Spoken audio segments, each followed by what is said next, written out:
Welcome to the Sunday special on Top Med Talk. It's a potpourri of our favourite longer pieces, ideal for downloading and enjoying when you have a little bit more time. Top Med Talk. Hello and welcome to Top Med Talk and our series of podcasts here from IFAD 2018 in Amsterdam. And we are now joined by the core team of the social media group here at IFAD, where we will be discussing social media's role in IFAD, but also in other conferences internationally, and also the role of social media going forward. So I'm joined by David Lyness, who's an intensivist and anaesthetist from Belfast, from Segun Olusanyam, who's an intensivist from London, and also Jamie Strachan, who is an anaesthetist and intensivist from Oxford, but also from the Royal College of Anaesthetists. So thank you all for joining us. Thank you. David, if I could start with you. You are leading the social media team here at IFAD. Can you tell us a bit about when you and the social media team got involved with IFAD and how things have changed since that implementation? Yeah, so I think the social media at IFAD has really been the brainchild of, well, if you forget to sort of double button there, of Manu Malbrain. It is his brainchild. Nice. He really sort of was very interested in social media and got a lot of us together over the past couple of years to get involved in this sort of extended social media team here. So really we all met. This is kind of our 1 year anniversary of IFAD's social media team and being involved from that side of things. And that's really sort of brought us to a lot of different conferences, a lot of different things. All of us were sort of chosen to be in this because we had existing social media experience. That was the key. We all did social media projects on our own. So whenever we came together, sort of, to be a better, team, the sum of our component parts. So I run propathology.com. Other people really started together looking at different ways how we could utilise our talents and how to utilise our existing projects and really sort of get together and sort of do something bigger. And that's something we have continued to look at every year. So this year there's the biggest social media team we've ever had, with sort of 15, 16 of us. Yeah. And I suppose the idea is to really diversify our output and what we're actually doing. So infographics, podcasts is where you guys are here, and with Jonathan Downham, who's doing sort of video streams of podcasts, seeing what works for different people, because the demographic of social media audience out there is so vast from so many countries in the world that they all want different things. Podcasts are very popular among some groups of people. They're particularly popular in emergency medicine. They're getting even more popular in critical care. Infographics are just sort of ubiquitously popular because you can download them. People are using material that is generated on Twitter for CPD more and more and more, and as a reference guide for a lot of information, because whenever I do all my trolls of trials on PubMed and all those things, there's thousands and thousands of trials. So to be able to synthesize it without it being a systematic review or something like that, just to show calibre of evidence, to show what we're talking about, and then distill it into a visual abstract is actually quite rewarding work, because people get in touch with you from all over the world, as is evidenced here, and really start discussions about stuff that really matters in intensive care. Most of the time it's like, we don't really know what we're doing, this evidence is rubbish or this is good, and actually sort of... But that's as important to get out there. But that's so important, and that's why, there's not really much point in talking about negative trials. There's not much point in talking about these, things that don't really matter. We need to focus on the things that do matter, and one of the good things about social media is... making the playing field equitable to everyone getting involved in a conversation, so that a realm that was dominated by academics for so long and nobody really was getting involved in the discussions is now open to absolutely everyone to talk. So somebody who is sitting, like this morning, in Brazil is able to go, well, actually, this doesn't make a difference in my unit, and this is not what happens here.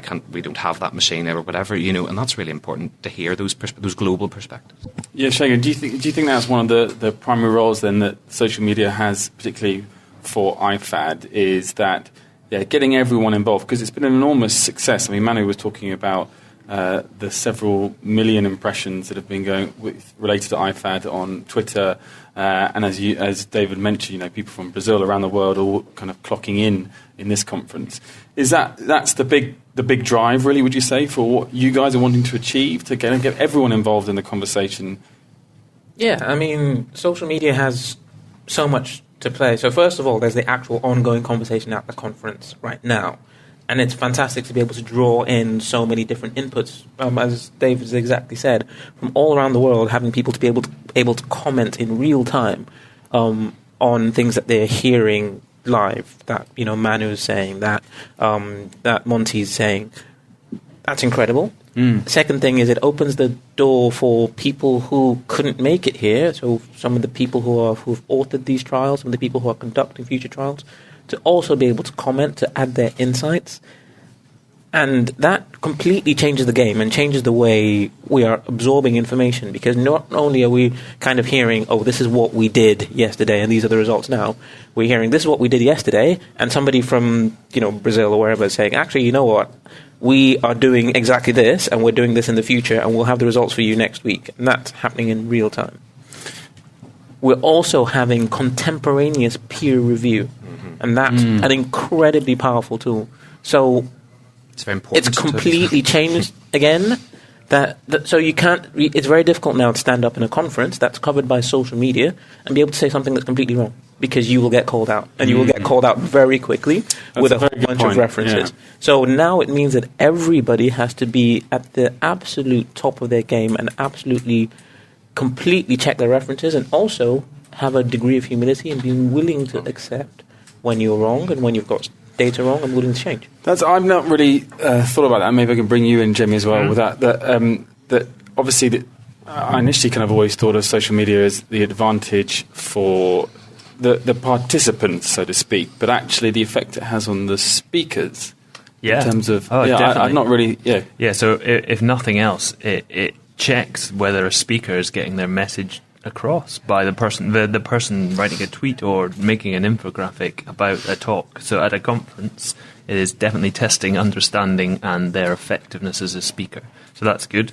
But it's also, checking what they're saying is commensurate with what other people think or not. And if not, then that's when it's interesting. And the conversations that start maybe during a conference or a presentation carry on for days, weeks, months, years afterwards. And actually, that's one of the great things about the social media team is, and I know Cian McDermott, who's an emergency physician from Ireland, sat next to me, would agree with me, but we form kind of these personal learning networks and these little nodes between each other and learn from each other's specialty and each other's sort of areas of interest in social media, but also in medicine. So I think there's loads of benefits, and this is medicine. I can't provide you with evidence, but it feels like the right thing to do, and it feels like we're doing something worthwhile, and I think that's why we enjoy doing it.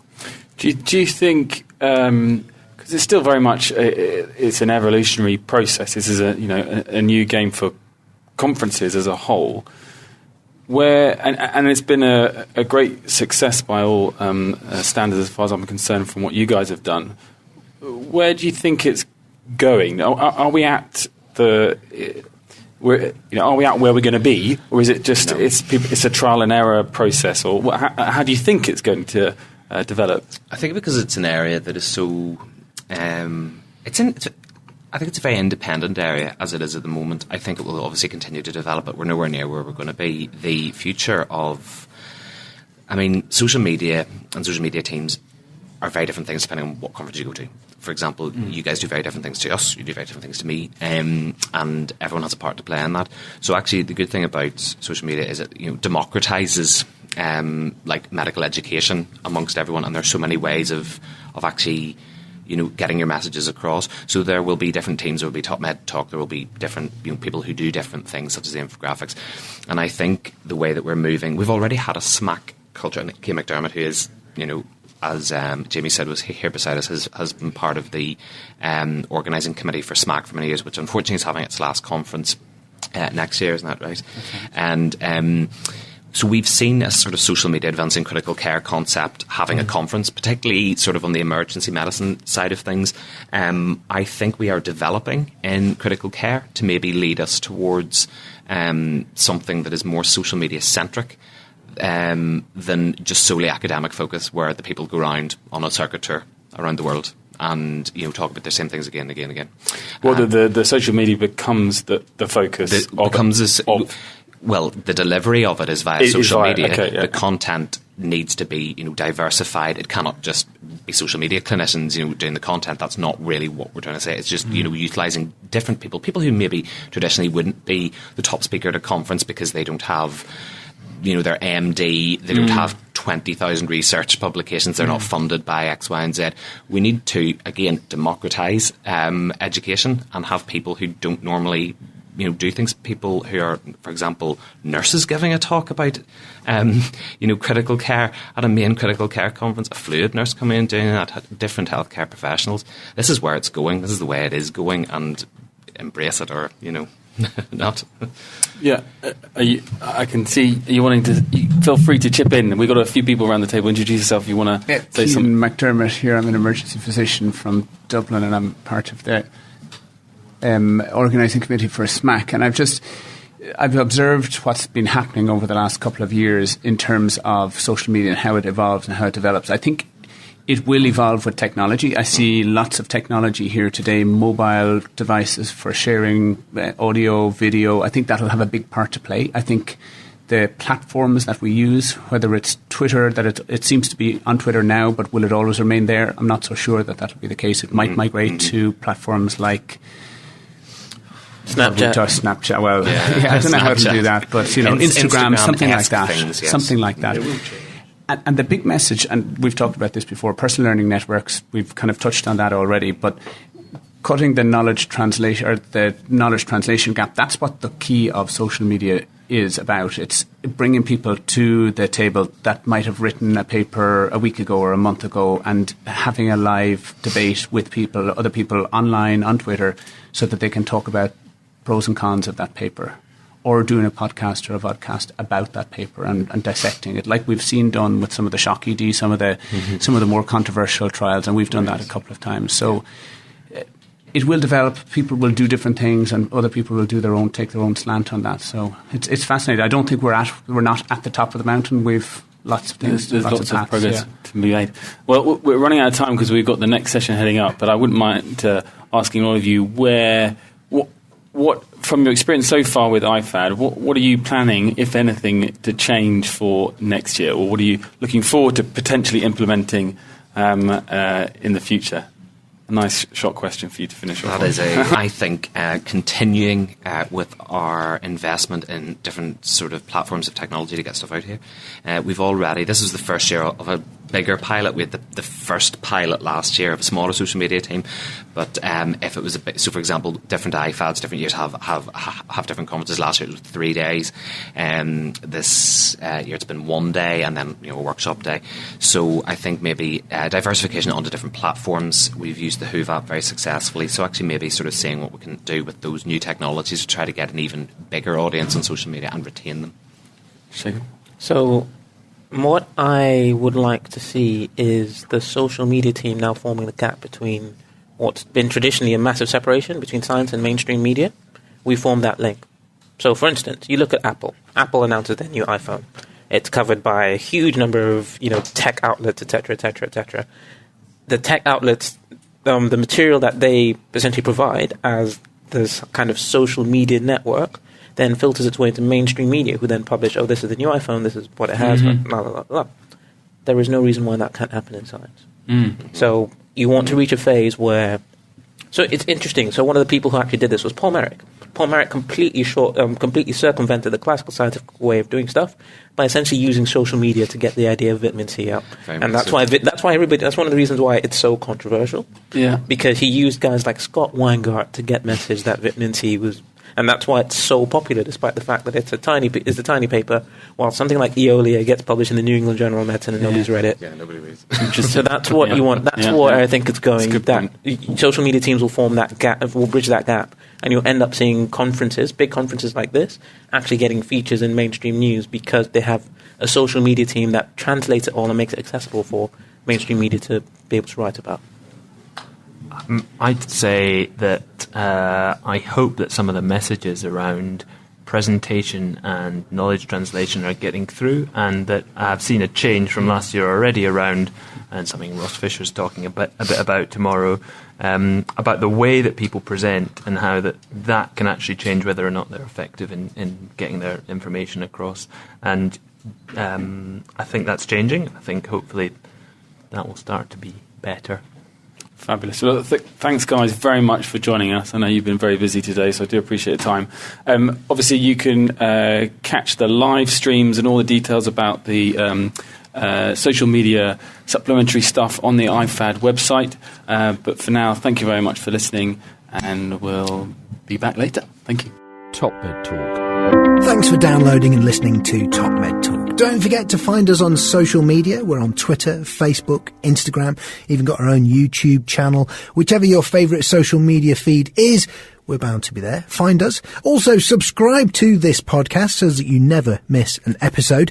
And make sure you go to the Top Med Talk website, topmedtalk.com, and get on board with the email updates. Oh, whilst you're at it as well, I suggest you download our entire back catalogue. We're categorising it at the moment. We're having a little look through it. It may not always be in the form that you currently find it. So if you get your hard drive ready for a full-on download via the website perhaps, or perhaps through your podcatcher. Oh, and if you fancy meeting us, why not go to the website ebpom.org/meetings.